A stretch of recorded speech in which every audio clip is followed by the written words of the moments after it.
नमस्कार, खरी खरी में आप सभी का स्वागत है। मैं हूं आंचल।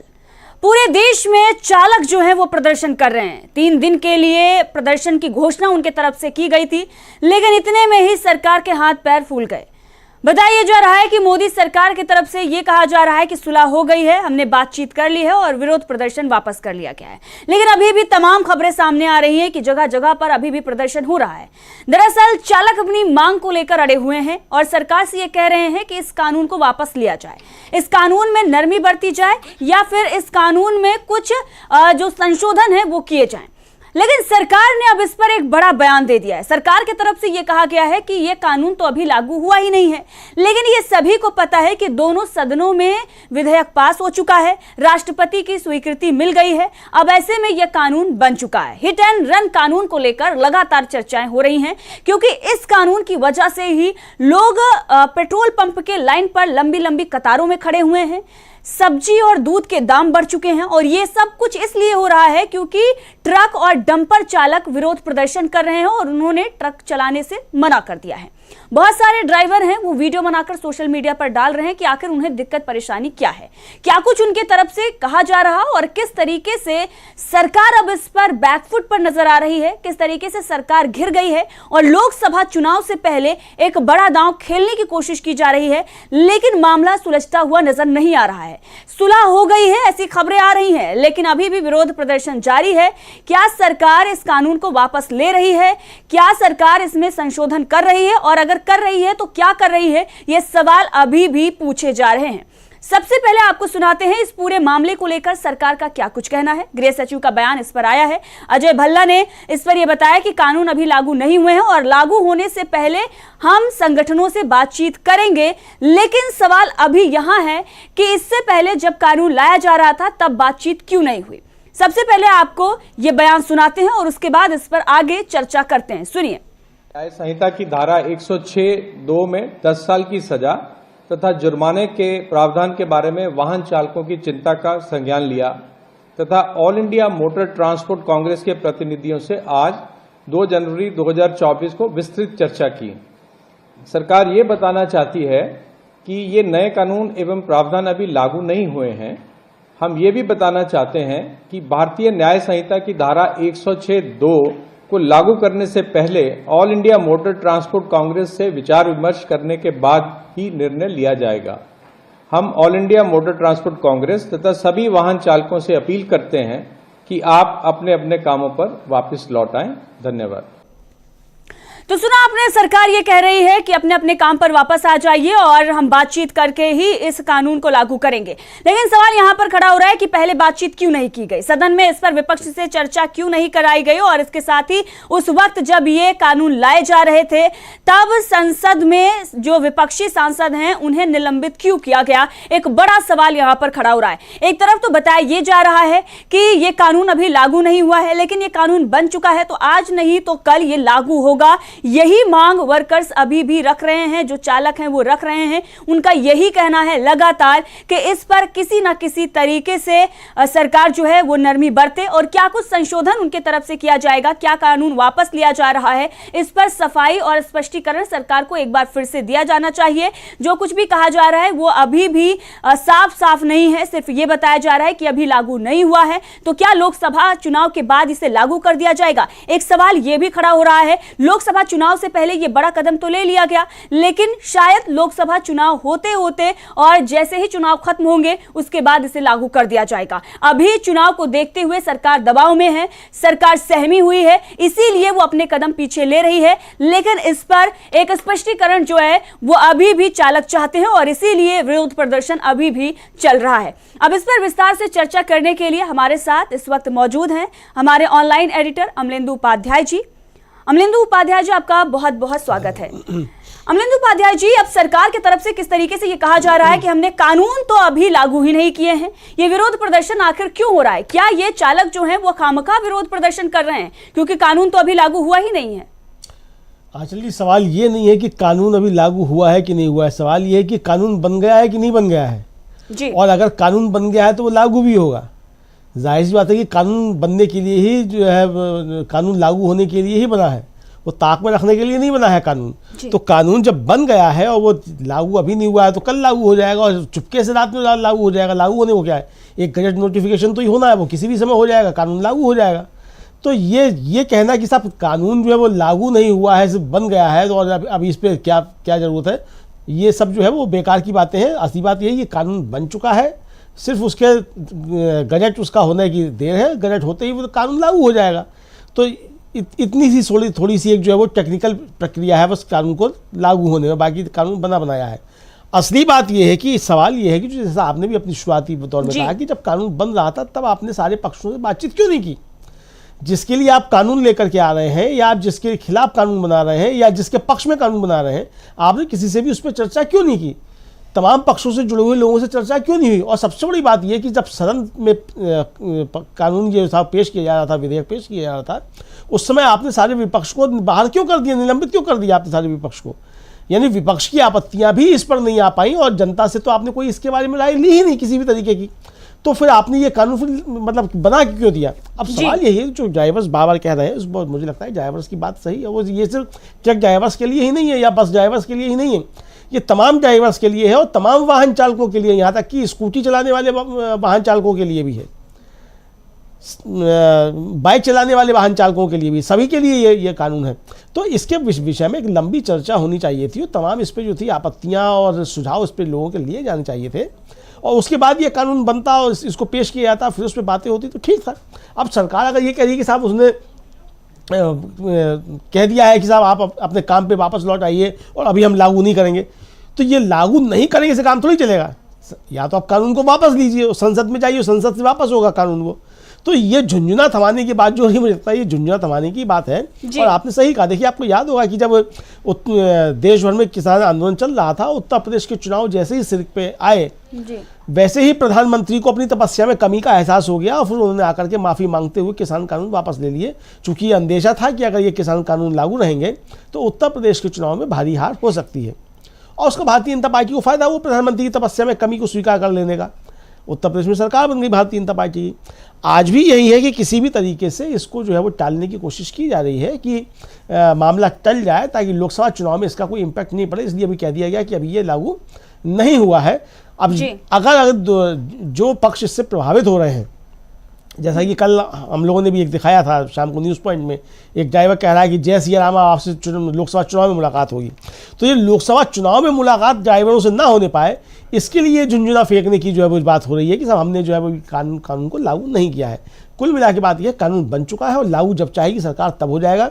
किसी तरीके से लोकसभा चुनाव को टालना चाहते हैं ताकि लोकसभा चुनाव में ये मुद्दा नहीं बनने पाए, इसलिए इस तरीके की बातें की जा रही है। इसके अलावा और कुछ नहीं है। चल जी अमलेंदु जी, बिल्कुल, क्योंकि जो लगातार परेशानियां थी, जो दिक्कतें थी, वो यही था कि अगर 10 साल की सजा और इसके साथ ही 7 लाख के जुर्माने का प्रावधान किया गया है तो इसके बारे में विचार किया जाना चाहिए था कि एक ट्रक जो चालक है या कोई भी चालक है, आम आदमी है, उसके पास इतने पैसे उसके पास कैसे आएंगे? अगर जो ड्राइवर हैं जिनका रोज का काम है, उनके साथ कुछ भी हो सकता है, एक्सीडेंट तो कभी भी कहीं भी हो सकता है, कोई जानबूझ कर तो वो करेगा नहीं, उनका यही पक्ष है, उनका यही लगातार कहना है। लेकिन जब मैं 10,000 20,000 की नौकरी कर रहा हूं तो मैं 7 लाख रुपए कहां से लेकर आऊं, एक बड़ा सवाल उनका है। और तमाम जो चालक हैं, अगर आपको दिखाएंगे किस तरीके से इसी बात पर डटे हुए हैं।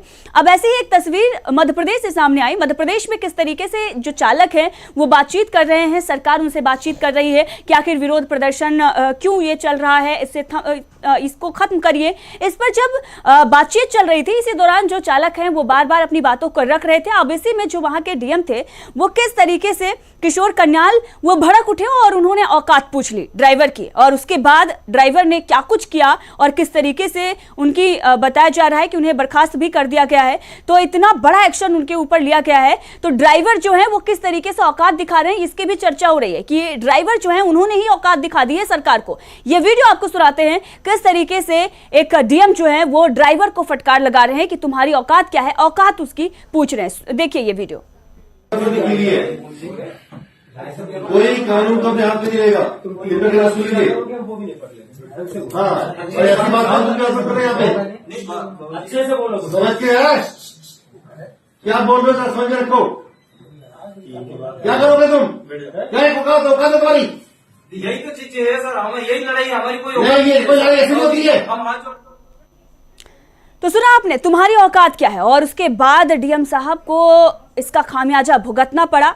अमलेंदु जी देखिए किस तरीके से ये यहाँ पर डीएम जो हैं वो ट्रक ड्राइवर को, जो ड्राइवर हैं उनसे बातचीत करने के लिए आए हुए थे हड़ताल के चलते, उनको किस तरीके से फटकार लगा रहे हैं। अब इस वीडियो को दिखाकर और तमाम तरह के जो सवाल हैं वो सरकार से पूछे जा रहे थे और ये कहा जा रहा था कि ट्रक ड्राइवर जो है वो औकात दिखा रहे हैं। एक तरफ मोदी सरकार जो है वो घिर गई है, वो ये कह रही है कि हमने कानून अभी लागू नहीं किया है, जबकि कानून बन गया है, क्या उसे वापस लेने जा रही है, क्या संशोधन करने जा रही है। एक तरफ वो सवाल है और दूसरी तरफ मध्य प्रदेश जहां पर बीजेपी की सरकार है वहां पर अधिकारी किस तरीके से हड़का रहे हैं ड्राइवरों को, और उसके बाद उनकी नौकरी जो है वो उस पर भी चाबुक चल गया है।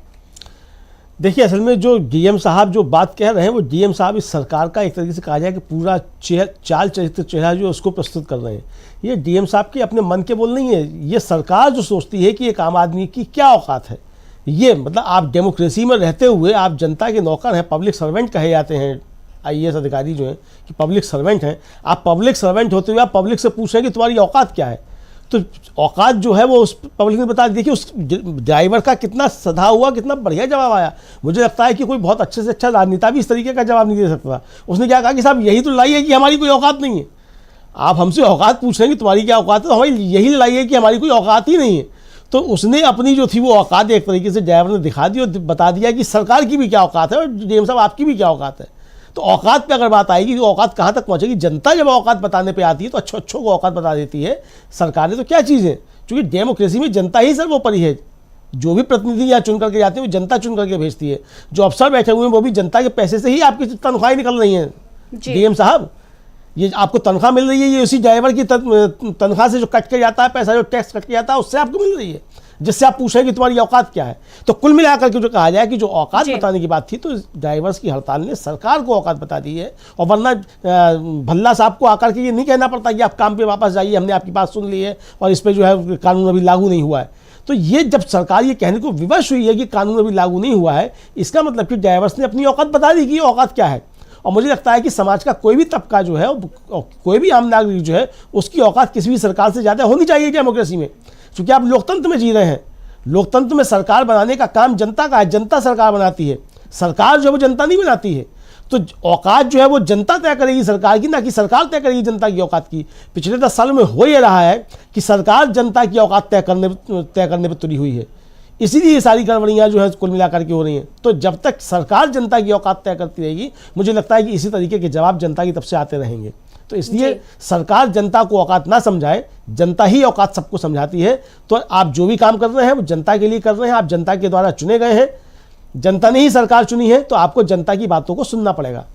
जी अमलेंदु जी, और शायद इसीलिए सरकार जो है वो औकात समझ गई है, इसीलिए लोकसभा चुनाव से पहले उसके तरफ से ये बयान जारी किया जा रहा है, लगातार अपील की जा रही है और ये कहा जा रहा है कि विरोध प्रदर्शन को खत्म करिए, हमारी सुलह हो गई है। बार बार ऐसे तमाम खबरें चलाई जा रही हैं, लेकिन विरोध प्रदर्शन अभी भी थमने का नाम नहीं ले रहा है। बताया जा रहा है कि कई राज्यों में अभी भी विरोध प्रदर्शन चल रहा है, ट्रक ड्राइवर अपनी मांग पर अड़े हुए हैं। और सवाल ये है, बताया जा रहा है कि ये कानून सबके लिए है, तो सिर्फ ट्रक ड्राइवर ही क्यों विरोध प्रदर्शन कर रहे हैं।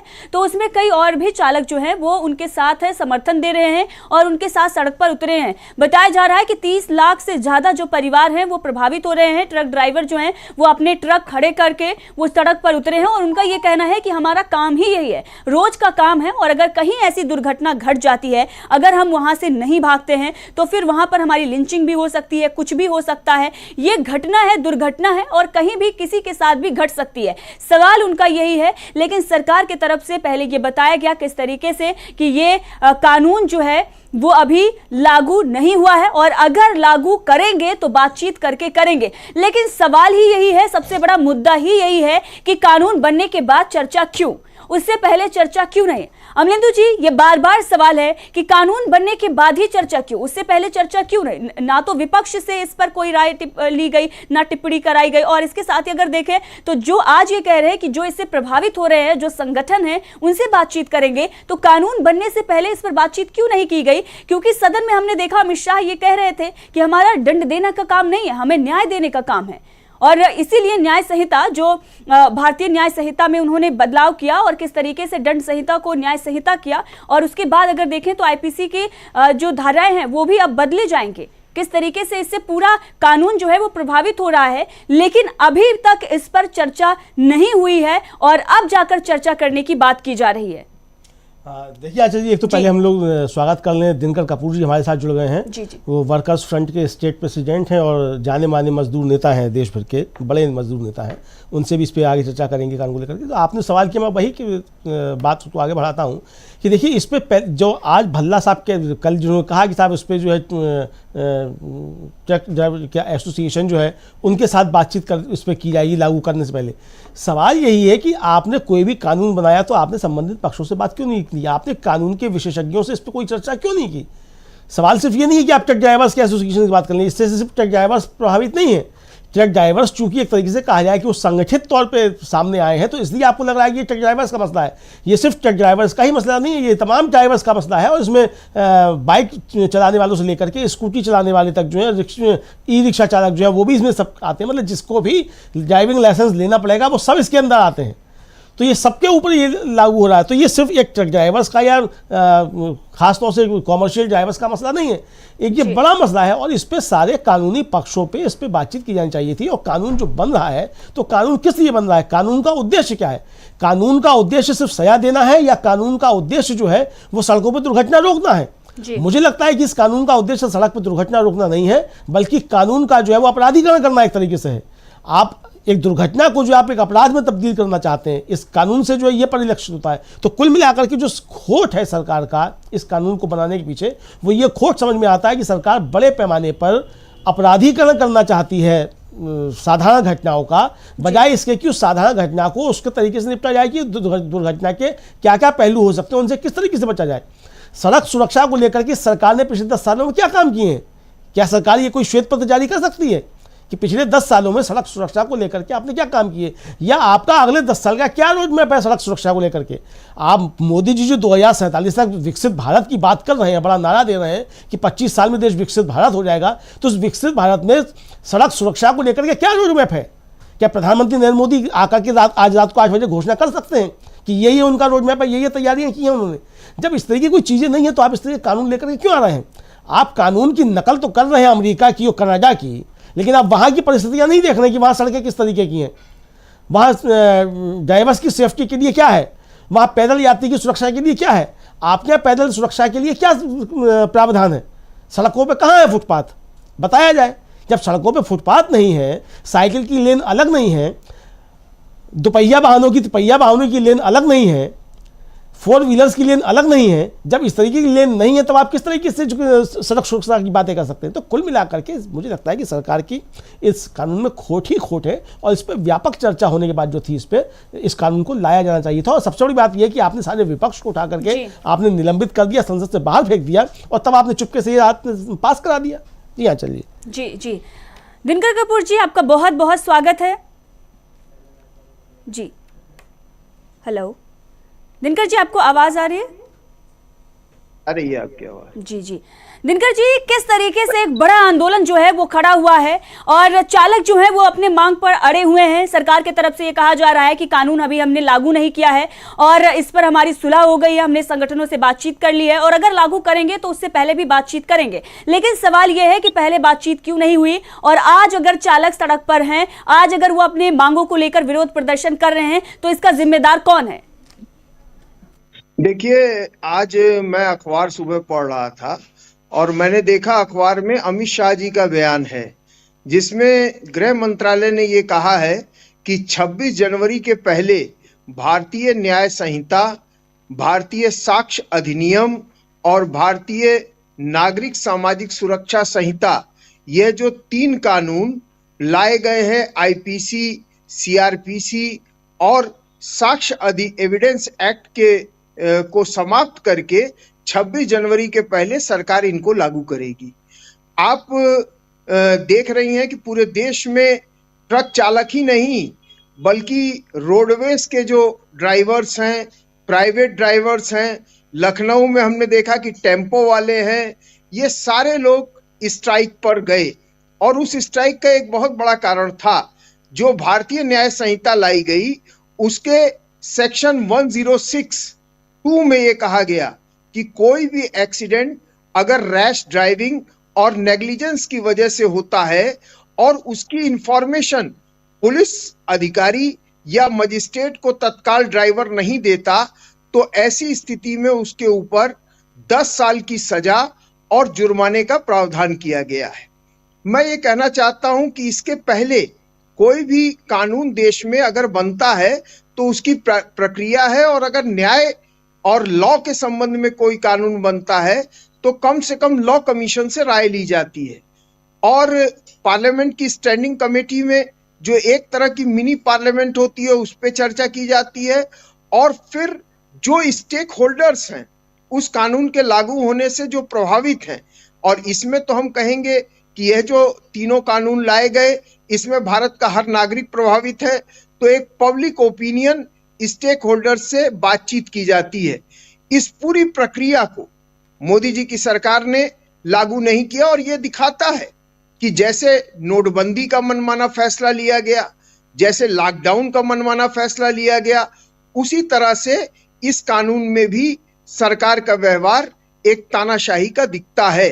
संसद चल रही थी, संसद में बहस हो सकती थी, पर्याप्त चर्चा हो सकती थी, और इस तरह के जो लूपहोल्स इस कानून में मौजूद हैं उनको हल किया जा सकता था। लेकिन दुखद यह है कि सरकार ने देश के विपक्ष को, लगभग संपूर्ण विपक्ष को संसद के सदन से बाहर कर दिया। न राज्यसभा में न लोकसभा में इन कानूनों पर सारगर्भित बहस हो सकी, और जहां तक मेरी जानकारी है लॉ कमीशन पे भी इसमें चर्चा नहीं की गई। परिणाम क्या है? अभी तो ट्रक ड्राइवर हड़ताल कर रहे हैं, आंदोलन कर रहे हैं ड्राइवर्स। आपको मैं बताना चाहूंगा कि मैंने कई विधिवेताओं से पूछा, उन्होंने बताया कि जो जुर्माना राशि पहले बहुत कम हुआ करती थी छोटे मोटे अपराध में, उस जुर्माना राशि को भी बहुत बढ़ा दिया गया है। रिमांड की जो 15 दिन की अवधि थी उसको 90 दिन रिमांड की अवधि कर दी है, और एफआईआर दर्ज होने के बाद जो प्रावधान था कि 24 घंटे में मजिस्ट्रेट के सामने उपस्थित किया जाएगा और 24 घंटे में एफआईआर दाखिल की जाएगी, उसको भी खुला छोड़ दिया गया है। तो एक तरह से पुलिस के हाथ में पूरी ताकत सरकार ने दी है, और इसके विरुद्ध पहला प्रदर्शन ड्राइवरों के आक्रोश का दिखाई दिया है। मुझे लगता है कि अगर इस पे सलाह ली गई होती, बातचीत की गई होती, और एक लोकतांत्रिक प्रक्रिया में इन कानूनों को बनाया गया होता, तो इस तरह का आक्रोश देखने को नहीं मिलता। जी बिल्कुल सही आपने कहा कि अगर पहले इस पर चर्चा हो जाती तो आज ये जो सड़क पर उतरे हुए हैं चालक, ये नहीं होता, लोगों को जो खाने पीने की चीजें हैं उसकी किल्लत ना होती, दाम नहीं बढ़े होते, और डीजल पेट्रोल के पंप पर जो लाइन लंबी लंबी लगी हुई है, जो कतारें लगी हुई हैं, ये ना होता, और चालक जो हैं वो अपना काम कर रहे होते, वो अपने वाहन को खड़ा करके सड़क पर ना उतर रहे होते। लेकिन इस पर चर्चा की ही नहीं गई, और उसके बाद लगातार ये कहा गया कि अब ये जो कानून बनाया गया है ये चालकों के लिए बेहतरी के लिए है, और तमाम तरह के तर्क दिए गए। लेकिन जब मामला नहीं थमा तो ये कहा गया कि ये कानून अभी लागू हुआ ही नहीं है। लेकिन इसी बीच जो ट्रक चालक है वो किस तरीके से अपनी बात रख रहे हैं, एक बयान आपको सुनाएंगे। जो ट्रक चालक है वो बता रहा है कि आखिर वो विरोध प्रदर्शन क्यों कर रहे हैं और उनकी मांग क्या है। सुनिए किस तरीके से वो चालक ये बता रहा है कि क्या कुछ इस कानून को लेकर प्रभाव पड़ने वाला है, और अगर ऐसा होता है तो उनकी जो जिंदगी है वो किस तरीके से बदल जाएगी। सुनिए।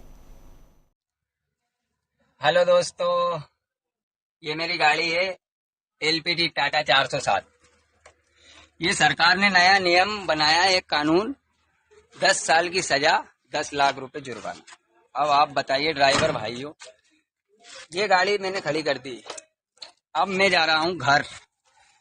7,000 की तनख्वाह में 10 लाख रुपए कहाँ से दे पाएंगे आप बताओ। ये गाड़ी है मेरी, ये मंडी में चलती है, आल एमपी चलती है ये गाड़ी। 10 लाख रुपए, 10 साल की सजा। अब ये मेरा शरीर देखो, 2 मुक्के की जान नहीं है मुझ में, मैं कहाँ से पिटूंगा पब्लिक से। इसलिए ड्राइवर भाइयों, ये वीडियो बना के ज्यादा से ज्यादा शेयर करना। और ये चाबी है, मैं आप सेठ जी के पास जा रहा हूँ। ये मेरी गाड़ी है, धो दी है मैंने, अभी धो के लाया इसको बढ़िया, इससे मेरा घर परिवार चलता पूरा।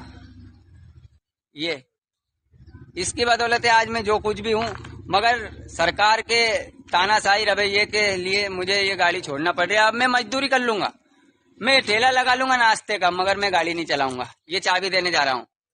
ऑयल ड्राइवर कल्याण संघ भारत जिंदाबाद, ड्राइवर एकता जिंदाबाद जिंदाबाद। सभी ड्राइवर भाइयों से मेरा अनुरोध है, वीडियो को ज्यादा से ज्यादा शेयर करें, लाइक करें, और हो सके तो कल से सभी लोग हड़ताल पे चला जाएं। चक्का जाम नहीं करना मेरे भाइयों। अपनी अपनी गाड़ी को खड़ी करके बस अपने घर जाना, अपनी बीवी बच्चों के साथ रहो, अपने माँ बाप, बीवी बच्चों, भाई बहन सबके साथ रहो। 3 दिन के लिए जाना है तुम्हें, ओनली 3 दिन। 3 दिन में पूरा सिस्टम मिल जाएगा। 3 दिन, 1, 2, 3 जनवरी 2024 भूल मत जाना। सभी भाई लोगों से हाथ जोड़ के अनुरोध है कि मेरी वीडियो को ज्यादा से ज्यादा शेयर करें। ये मेरी गाड़ी है, ये गाड़ी का नंबर है। मेरा नाम है भारत सिंह जाटव, देवगढ़ का रहने वाला हूँ।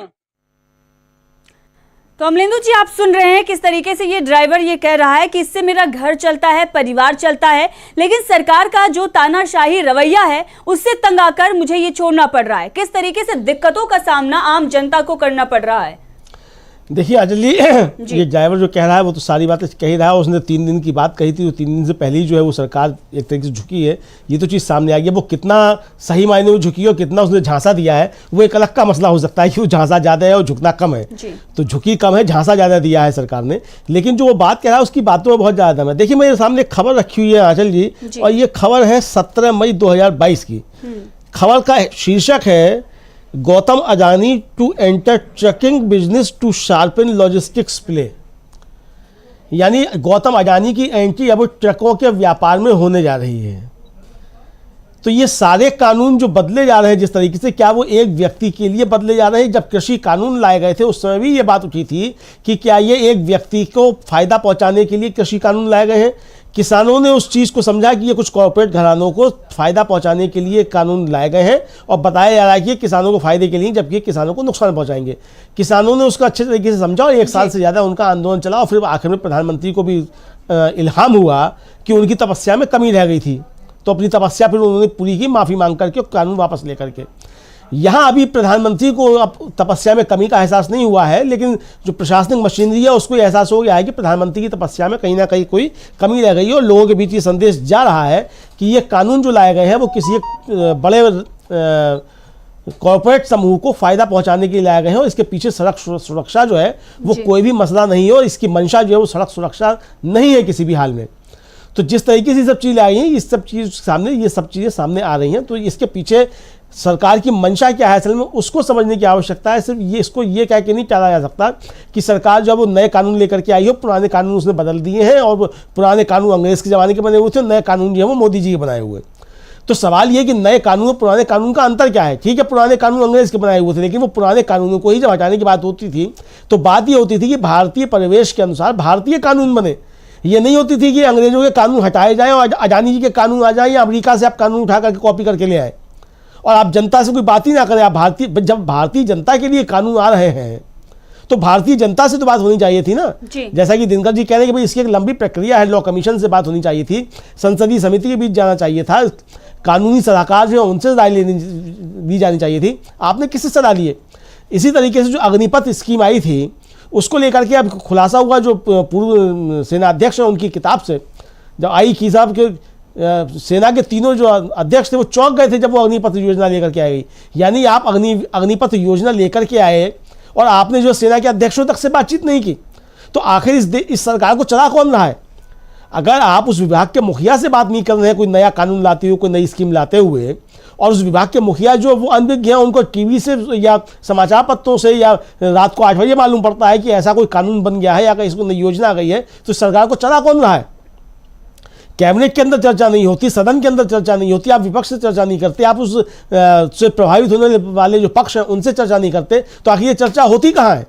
तो गंभीर प्रश्न ये है। गंभीर प्रश्न सिर्फ ये नहीं है कि कानून बन गया उनको लागू होना है कि नहीं होना है। गंभीर प्रश्न ये है कि सरकार का जो काम करने का तौर तरीका है वो तौर तरीका कितना पारदर्शी है। ये बहस का एक असली मुद्दा है कि सरकार बिना पारदर्शी तरीके से नए नए कानून बना रही है, पुराने कानून जिस तरीके से निरस्त कर रही है, और ये बताया नहीं जा रहा है कि उन कानून को जो है किसकी राय मशवरा लेकर के बनाया जा रहा है और ये कानून किस तरीके से जनता को प्रभावित करेंगे।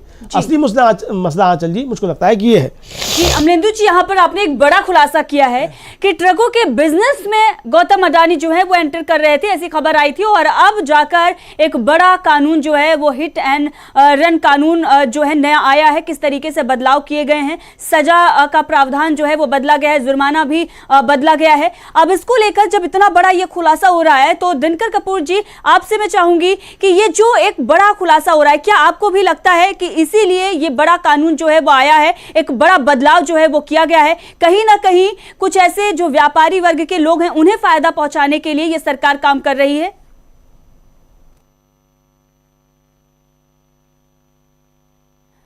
दिनकर कपूर जी, शायद उनसे कनेक्शन नहीं हो पा रहा है।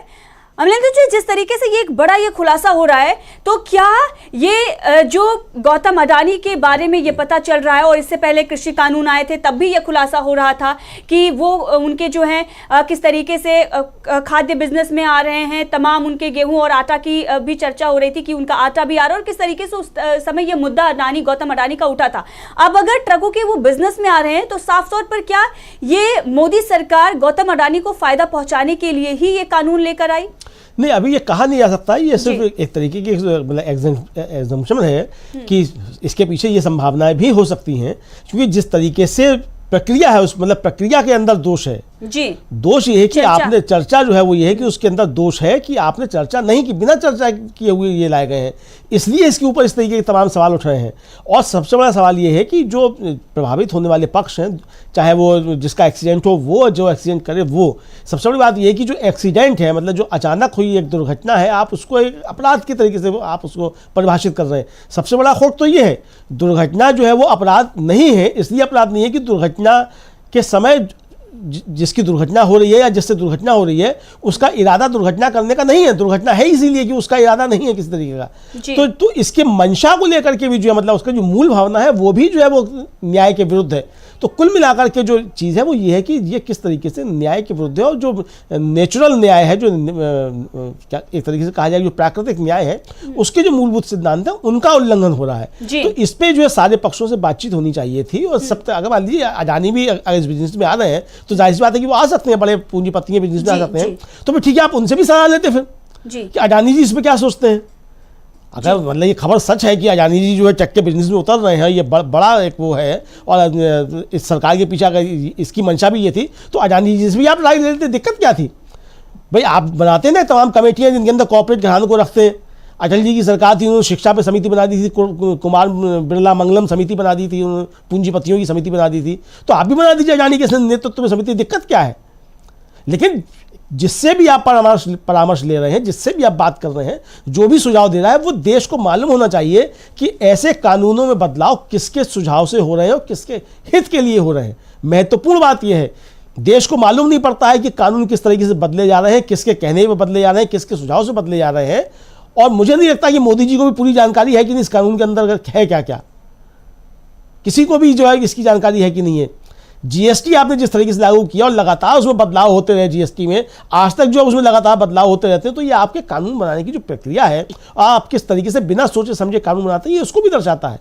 तो ये महत्वपूर्ण मसला है, इस पर निश्चित तौर पर सारे पक्षों से चर्चा होनी चाहिए थी। जी दिनकर कपूर जी, आपका कनेक्शन सही हो गया, तो ये सवाल मैं आपसे यहाँ पर लेना चाहूंगी कि जो ये खुलासा हो रहा है कि अडानी जो है वो ट्रकों के बिजनेस में एंटर कर रहे थे, और एक खबर आई थी, और अब इस तरह का कानून जो है हिट एंड रन कानून, उसमें बड़े बदलाव करके लाया गया है। तो सवाल जो है अब ये खड़ा हो रहा है, शक की जो सुइयां हैं वो ये जा रही हैं कि क्या गौतम अडानी को फायदा पहुंचाने के लिए ये सरकार काम कर रही है, और शायद ये कानून भी उनको फायदा पहुंचाने के लिए लाया गया था।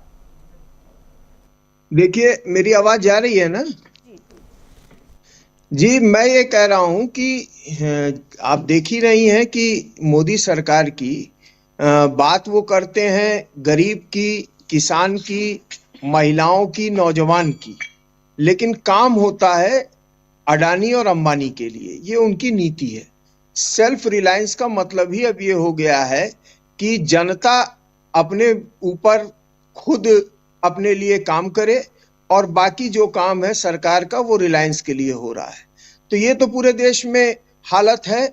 और इन कानूनों में जो प्रावधान है उससे भी कुछ बड़े पूंजी घरानों को फायदा पहुंचाने का हित शामिल हो सकता है। मैं ये कहना चाहता हूं कि देश को इतने बड़े क्राइसिस में, आप समझिए कल लखनऊ में 100 के ऊपर पेट्रोल पंप ऐसे थे जहां पेट्रोल और डीजल खत्म हो गया था। जगह जगह मैं रात को आया और मैंने देखा कि जगह जगह पेट्रोल पंपों पे लंबी लंबी लाइन लगी हुई थी। नया साल 2024 मनाने की उमंग में लोग थे और एक तरह से उनकी पूरी उमंग धराशायी हो गई और सब्जियों के दाम, आम जो जरूरी वस्तुएं हैं उनकी किल्लत होना, ये पूरे देश में हुआ। इतनी बड़ी परिघटना के लिए अगर कोई सीधे तौर पे जिम्मेदार है तो मैं समझता हूं कि मोदी जी की सरकार है। आपने ये जो कानून लाया है, इस कानून में से पहले 304A था, 2 साल की सजा का प्रावधान था इस तरह के एक्सीडेंट्स में। आप फ्लैट 10 साल की सजा ले आए। आप ये नहीं बता रहे हैं कि इस कानून के तहत एक्सीडेंट की प्रकृति और स्वरूप क्या होगा। एक्सीडेंट ऐसा नहीं है, कोई भी ड्राइवर, हमने भी बहुत सारे ड्राइवरों से बात की, कोई भी ड्राइवर एक्सीडेंट नहीं करना चाहता, लेकिन एक्सीडेंट होता है तो उसके बहुत सारे कारण हैं। सड़क की बनावट और उसकी दिक्कतें, घने कोहरे का होना, उसमें सुरक्षा उपायों का ना होना, बहुत सारे ऐसे कारण हैं जिनके कारण दुर्घटनाएं होती हैं। इन कारणों के निदान पर सरकार ने कोई बात नहीं की।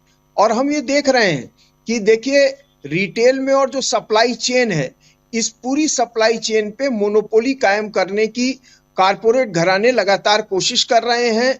स्टोरेज पे पूरा मोनोपोली कायम करने की अडानी कोशिश कर रहे हैं और तमाम जो देश का व्यापार है उसको खत्म करने की, जो खुदरा व्यापार है उसको खत्म करने की लगातार प्रयास किए जा रहे हैं। और मैं समझता हूं कि यह कानून भी उसी दिशा में बढ़ा हुआ एक कदम है। जी दिनकर जी, बिल्कुल सही आपने कहा। अमनिंदु जी, ये जो तमाम तस्वीरें आ रही हैं, एक और ड्राइवर का बयान जो है वो आपको सुनाएंगे। वो भी यही कह रहा है कि अगर सरकार इस तरह का कानून लेकर आती है तो वो ड्राइवरों की सुरक्षा भी मुहैया कराए। ये कहे कि अगर कोई भी व्यक्ति उस वक्त उसे हाथ लगाता है तो उस पर तुरंत कार्रवाई होगी, ड्राइवर को कोई कुछ नहीं करेगा। वो अगर वहां पर रहता है, फरार नहीं होता है, अगर वो उसकी सूचना पुलिस को देता है तो फिर जिम्मेदारी जो है सरकार की है कि उसकी सुरक्षा ड्राइवर की होनी चाहिए। वो थाने में जाए, जो भी एफआईआर हो, जो भी पूरी प्रक्रिया है उसके तहत हो, वहां पर उसकी लिंचिंग ना हो, इसकी गुहार जो है उनके तरफ से लगाई जा रही है। ये बयान आपको सुनाएंगे और उसके बाद इस पर आपका कमेंट लेंगे। कहा जा रहा है उस्ताद? बहुत कर ली ड्राइवरी, अब नहीं कर पाएंगे ड्राइवरी। क्यों? ना तो हमारे पास 10 लाख रुपए है, ना 10 साल तक जेल में जाने की वो है हमारे पास। बीवी बच्चों का क्या होगा? बात तो सही है। मैं कहना चाहता हूँ मोदी जी, हमने आपको बहुत पसंद करते थे, बहुत लाइक करते थे, और हर एक ड्राइवर 20 वोटों की तो हैसियत रखता है। इतना बड़ा परिवार तो ड्राइवर का रहता है। हाँ। लेकिन हम आपको अब लोकसभा चुनाव में इस चीज का जवाब देंगे। अरे कहीं भी तगारी फेंक के काम कर लेंगे, लेकिन जेल थोड़ी जाएगा ड्राइवर। बात तो सही है। नहीं तो मारना है तो इन लोगों को मारो ना। ड्राइवर एक्सीडेंट हो जाएगा तो मौके पर से अगर भागेगा, नहीं तो पब्लिक उसको नहीं मार देगी। ऐसा कानून लागू करो ना आपके, कोई ड्राइवर के हाथ नहीं लगा सकता है। हाँ। कि ड्राइवर को हाथ लगाने वाला भी जेल जाएगा। जब तक ये कानून पास नहीं होता है, गाड़ियां खड़ी और जय सिया राम, जय हो भवानी। तो अमलेंदु जी, देखिए किस तरीके से ड्राइवर की सुरक्षा की बात की जा रही है और इसके साथ ही वापस लेने की बात कही जा रही है। अगर वापस नहीं लिया गया तो हम काम नहीं करेंगे, ये भी उनकी तरफ से कह दिया गया है साफ साफ। देखिए, निश्चित तौर पे जो ड्राइवर कह रहा है उसकी बातों में आप देखिए कितनी तार्किकता है। और यही बात कही जा रही है कि अगर आपने तमाम लोगों से बातचीत की होती और इतना बड़ा कानून आप बदलने जा रहे हैं, इसको नया कानून आप लेने जा रहे हैं, इस पर अगर तमाम पक्षों से बातचीत की होती, तमाम लोगों के इस पर सुझाव विचार आए होते, तो इस तरीके की खामियां इस कानून में नहीं होती जी। लेकिन अब इसके पीछे असली मंशा क्या है आंचल जी? सवाल ये है कि मुझे लगता है कि ये ऐसा नहीं है कि सरकार में बैठे हुए लोग जो हैं उन्होंने कानून बनाते हुए ये सब चीज़ों पर ध्यान नहीं दिया होगा। निश्चित तौर पर ध्यान दिया गया होगा, ये जानबूझ के इस तरीके के क्लॉज डाले गए होंगे। इसके पीछे मसला क्या है? देखिए, जो अब शंकाएं व्यक्त की जा रही हैं वो शंकाओं की बातें हैं। अब इसके पीछे है क्या वो तो थोड़ा समय मालूम पड़ेगा। शंकाएं ये है कि इसके पीछे बड़े कॉर्पोरेट घरानों का खेल होगा। जिस तरीके से अमेरिका में पूरा जो है सरकार का संरक्षण एक तरीके से इंश्योरेंस कंपनियों को होता है, और उसी तरीके से ये जो नकल यहाँ की जा रही है, तो यहाँ भी इंश्योरेंस कंपनियों का दखल जो है इसमें बढ़ जाएगा। इंश्योरेंस कंपनियां जो है वो उनकी जो है किस्तें बढ़ जाएंगी, कुल मिलाकर के प्रीमियम बढ़ जाएगी, और उसमें तमाम जो है वो बाहर से जो इंश्योरेंस कंपनियां हैं उनको यहाँ आमंत्रित किया जाएगा। इंश्योरेंस कंपनियां असल में दुनिया की तमाम देशों के अंदर बहुत ज़्यादा दखलंदाजियां कर रही हैं। ये एक लंबा बहस का विषय हो जाएगा। हो सकता है इसके पीछे भी कोई इंश्योरेंस लॉबी भी काम कर रही हो, ये भी एक हो सकती है। आशंकाएं हैं सारी, अब है कि नहीं इस पर नहीं कहा जा सकता, लेकिन ये आशंकाएं हैं कि क्या इसके पीछे कोई इंश्योरेंस लॉबी भी काम कर रही है इस तरीके से। तो आगे चल ये तब सब चीज़ें आगे आकर के खुलेंगी जब कोई इंश्योरेंस कंपनी अपनी इंश्योरेंस में इस तरीके की चीज़ें शामिल करती है कि वो इंश्योरेंस में ये चीज़ें भी कवर करेगी, तब जाकर के जो है बहुत सी चीज़ें का खुलासा जो है आगे चल करके होगा। फिलहाल जो है ये सिर्फ आशंकाएं व्यक्त की जा सकती हैं, संदेह व्यक्त किए जा सकते हैं। असली मसला क्या है वो सरकार जानती है कि उसने किससे पूछ करके ये कानून बनाए हैं, उसको किसने ये सुझाव दिए थे और कहाँ उसने किससे चर्चा की। फिलहाल इसका विरोध इस कानून का हो रहा है, पूरे देश के पैमाने पर हो रहा है। अभी कुछ राज्यों में ही हड़ताल हुई थी, उसी से सरकार जो एक तरीके से हिली हुई नजर आई। अब आगे अगर ये कानून वापस नहीं होते हैं, इनमें संशोधन नहीं होता है, तो आगे क्या स्थिति होगी?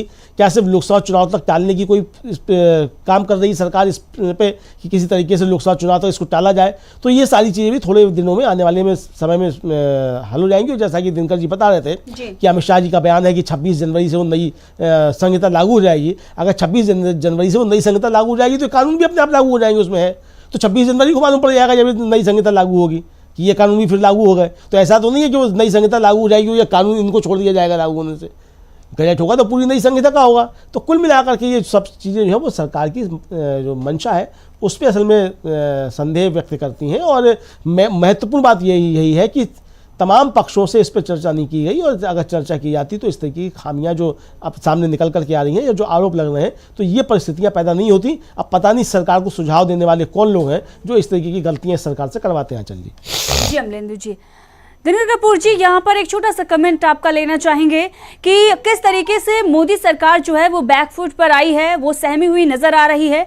लेकिन क्या अगर जैसा कि आपने ये बताया कि अमित शाह का खुद बयान है कि 26 जनवरी तक ये सारे जो कानून हैं वो लागू हो जाएंगे, और अगर सरकार इस कानून को लागू ना करने की बात कर रही है तो क्या बड़ा बदलाव होने जा रहा है और इसमें संशोधन करने जा रही है सरकार, या फिर वो कुछ बड़ा कदम इसको लेकर उठाने जा रही है?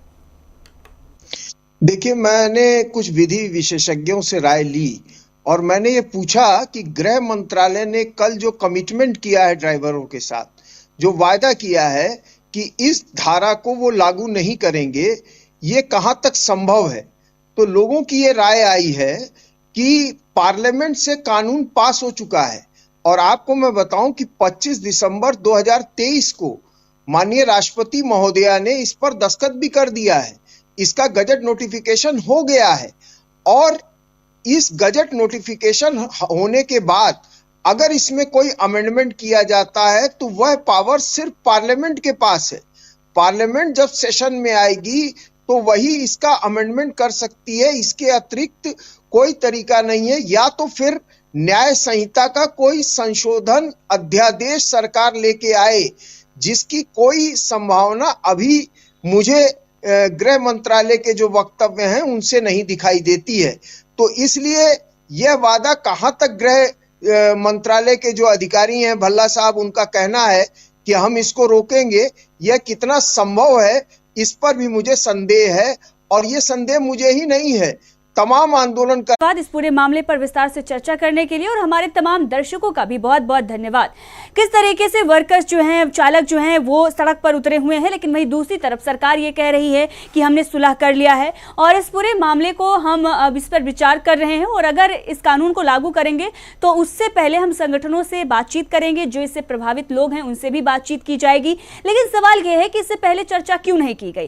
कानून बनाया गया, कानून दोनों सदनों में जब पास हो जाता है, राष्ट्रपति की स्वीकृति मिल जाती है और कानून बन गया है, और अब अगर इसको वापस लेने की बात कही जा रही है तो क्या फिर से ये सदन में जाएगा और फिर से इसमें संशोधन होगा, पूरी प्रक्रिया फिर से होगी? बड़े सवाल हैं। और लोकसभा चुनाव से पहले क्या यह संभव हो पाएगा, या लोकसभा चुनाव के बाद अगर ये सारी प्रक्रिया होती है तो क्या लोकसभा चुनाव के बाद सरकार इस पर ध्यान देगी भी या नहीं? क्योंकि जो कुछ भी फैसले अभी सरकार की तरफ से लिए जा रहे हैं, कहीं ना कहीं बताया जा रहा रहा है कि ये सब कुछ लोकसभा चुनाव के दबाव में ही किया जा रहा है, लेकिन जो नजारा देखने को मिल रहा है उसमें मोदी सरकार सहमी हुई दिख रही है। तो देखते रहिए डीवी लाइव।